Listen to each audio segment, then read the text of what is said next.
we are talking exactly 2 weeks after the main day of the presidential election in the United States. How would you summarize the reactions in Europe to the outcome of the elections? Well, it's very good to be with you. At one level, the result wasn't a surprise at all, because I think in Europe, especially in Brussels, there was a certain reckoning with the possibility that this was if not the most likely scenario, at least a very likely one. I think what did surprise people on both sides of the Atlantic was the scale of President-elect Trump's victory, in the popular vote, but also in the Electoral College, and and the scale of his victory. And also the fact that Republicans now have control of, or will have control of, the House and the Senate, and they already had a kind of controlling vote in the Supreme Court. So it's a very powerful package when taken together. It really gives Trump an extraordinary mandate.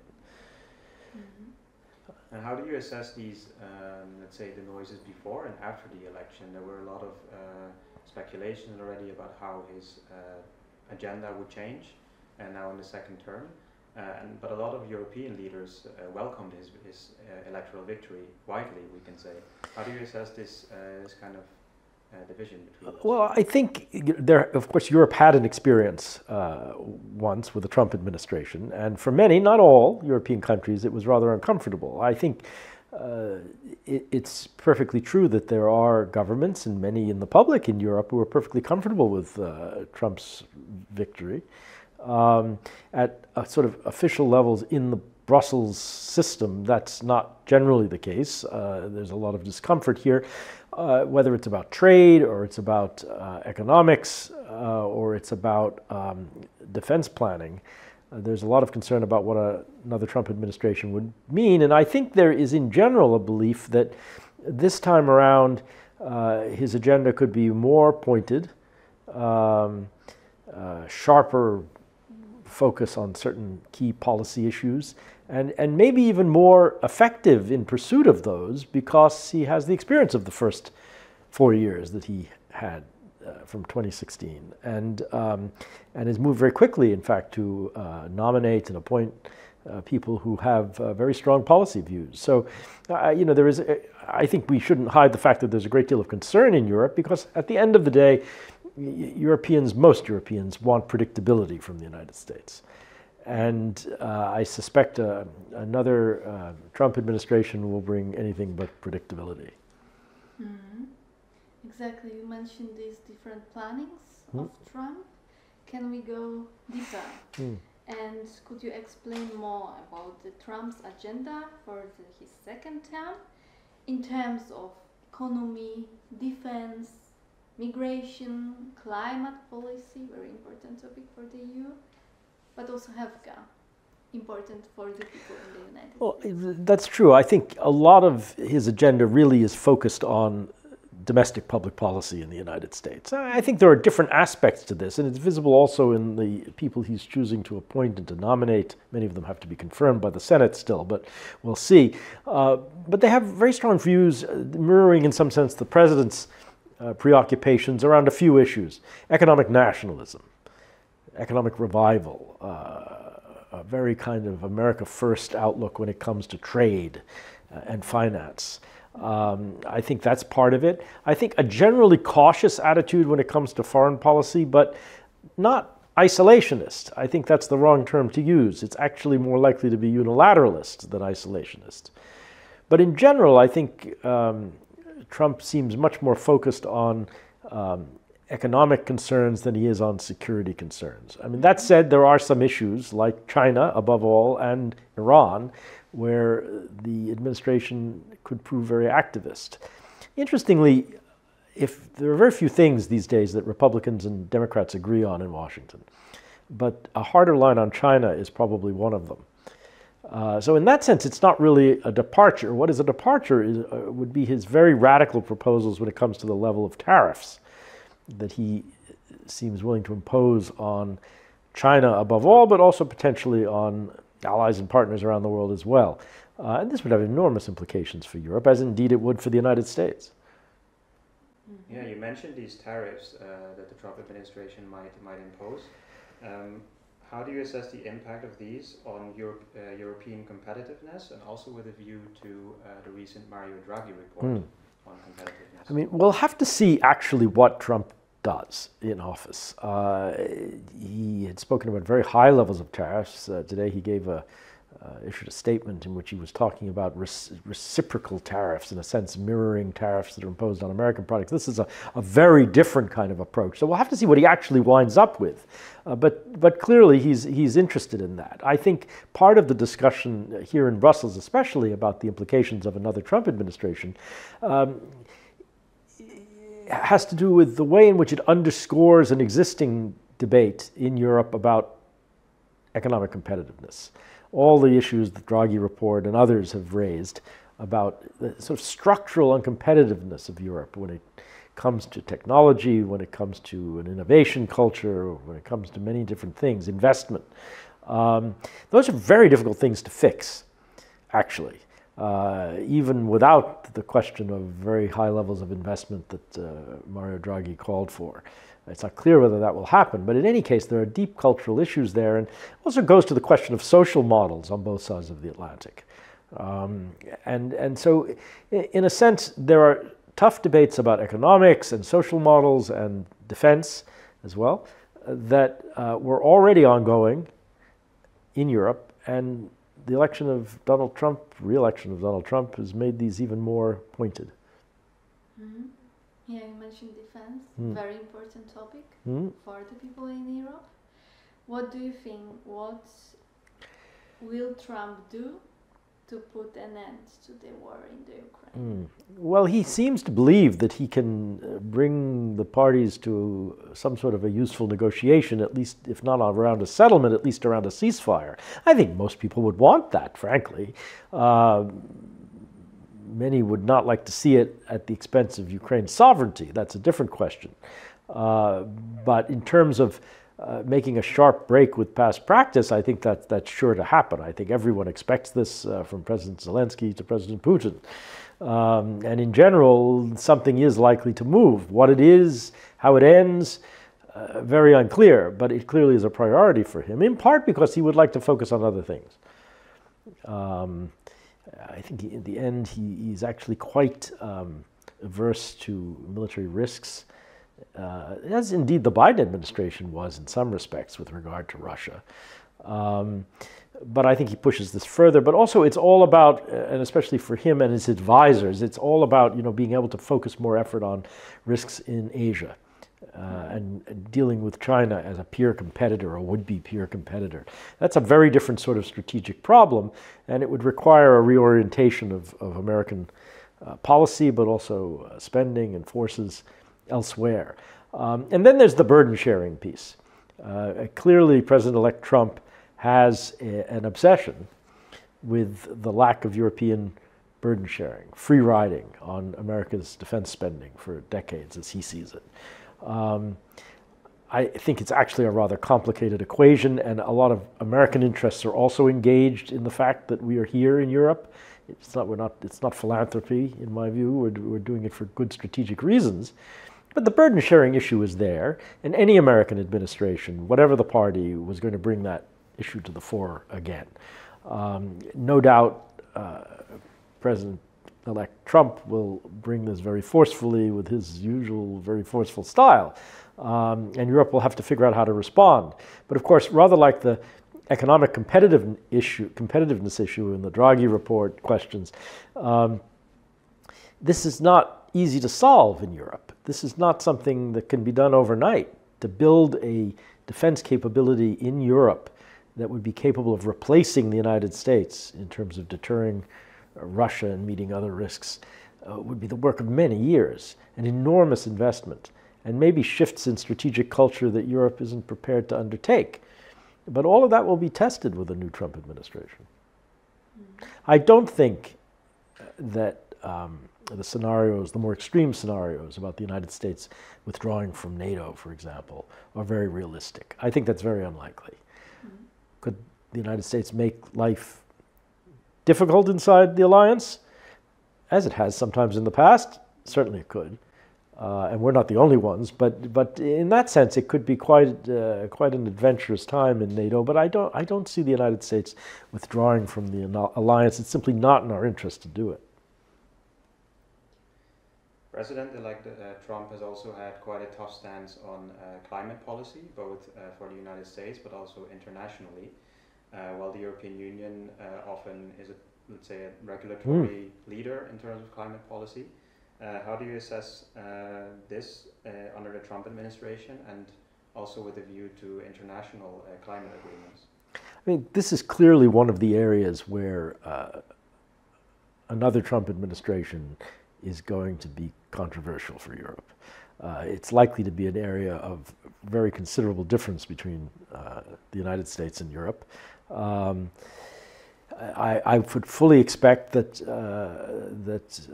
President-elect Trump, when he comes into office, will withdraw from the Paris Climate Accords once again.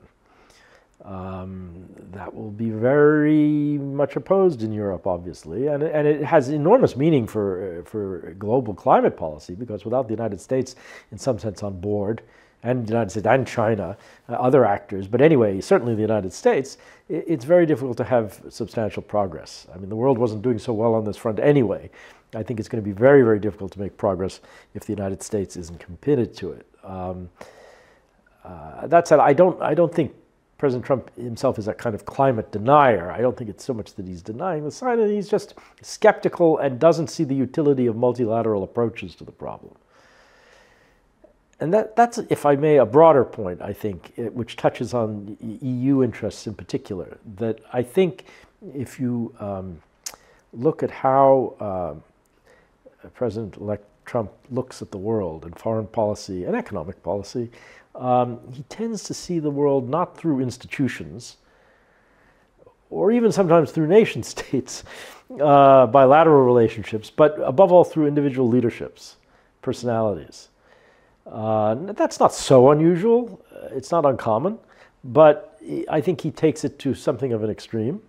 Certainly, it would be very different from the experience with the Biden administration in recent years.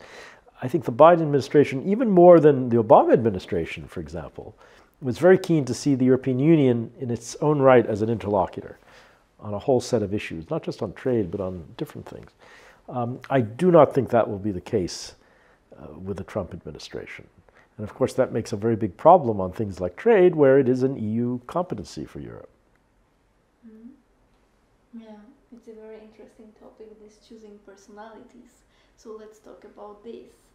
About Trump's team. So what kind of personalities and what kind of people he's choosing for his potential cabinet?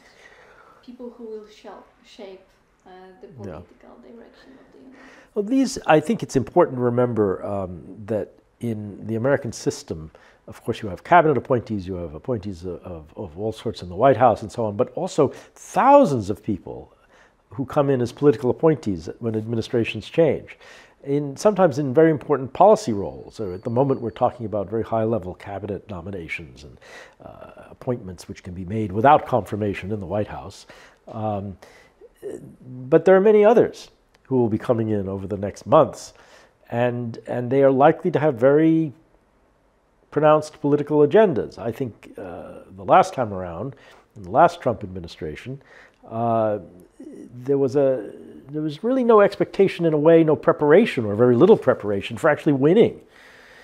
And so there was not the usual pipeline of high and even medium level policy makers waiting in the wings.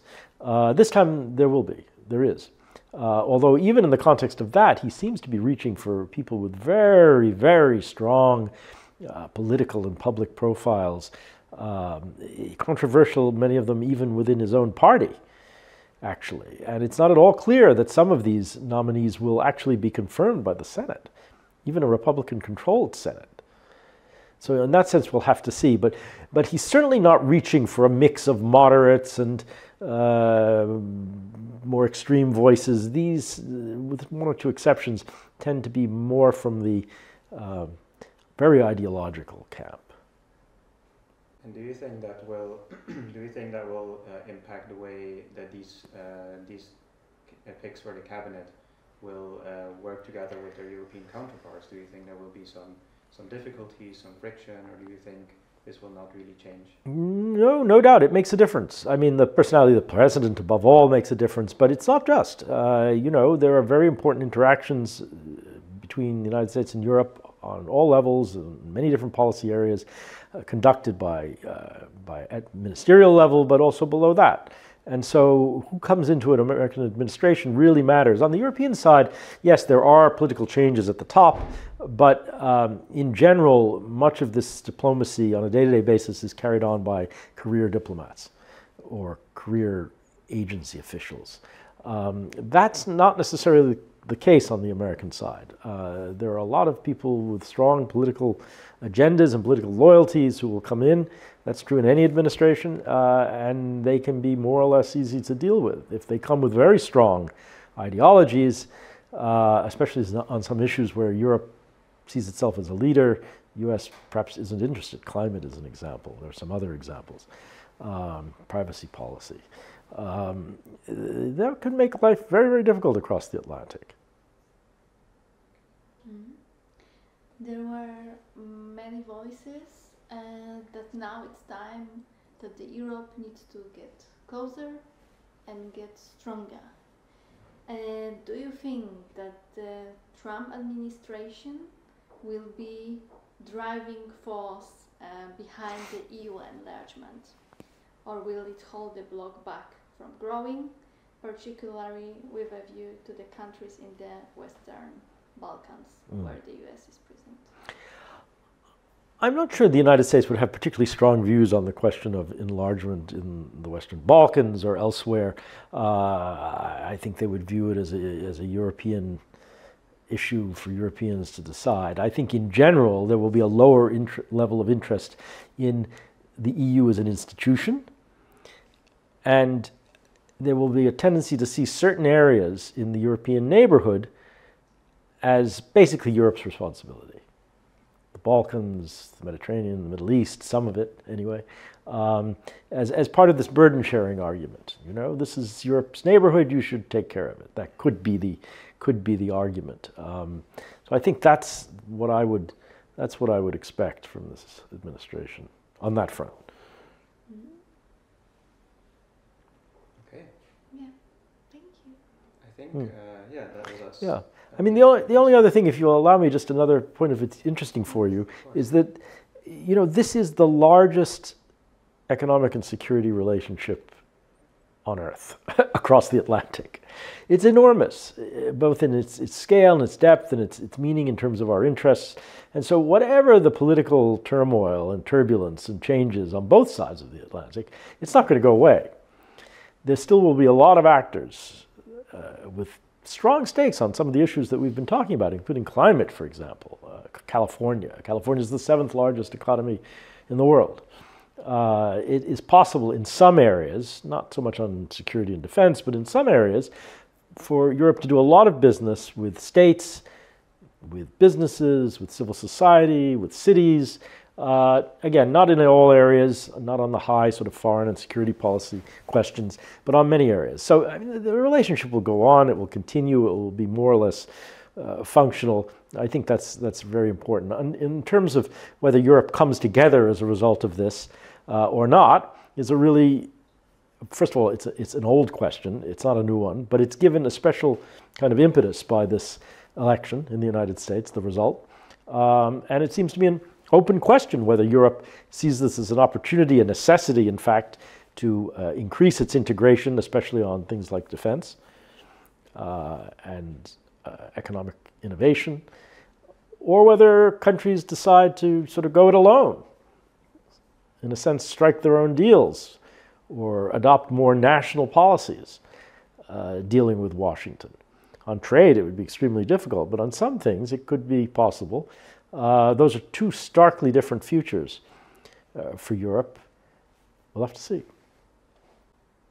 I have one final question. It's a topic we have touched upon a little bit. It's migration, which in Europe, of course, is at the moment also a very, very important topic. And countries have started closing borders, for example, which is closely looked at in terms of the Schengen area. but also President-elect Trump has, of course, made statements that he would really crack down on illegal migration. So do you think Trump getting back into office might blow a fresh wind to Europe? Do you think it will have an impact in Europe as well, or do you think they will have their own assessments of the situation? Well, I think there are different political dynamics on both sides of the Atlantic, but on certain issues, including this one that you're mentioning around immigration and borders, there are clearly commonalities, and there are obviously political forces more or less aligned ideologically with the incoming Trump administration who see this as an issue at the top of their agenda. And it could well be that Trump's election will give a kind of new impetus to similar political forces in Europe. And again, the immigration agenda is going to be at the top. I mean, Trump goes so far as to even talk about deporting the millions, in the American case, millions of immigrants of undocumented status or unclear status. And that would be socially, in my view, enormously disruptive, but it would be something that I have to assume Europe would look at very, very carefully, because there are voices calling for similar things on this side of the Atlantic. So there is, we're all watching each other. And there are lessons to be learned on all sides, positive or negative. And I think that's one of the things that we'll have to look at for the next years. Okay, well, thank you very much. Thank you. That was our questions. Good. All right. Thanks a lot. Yeah, you're welcome.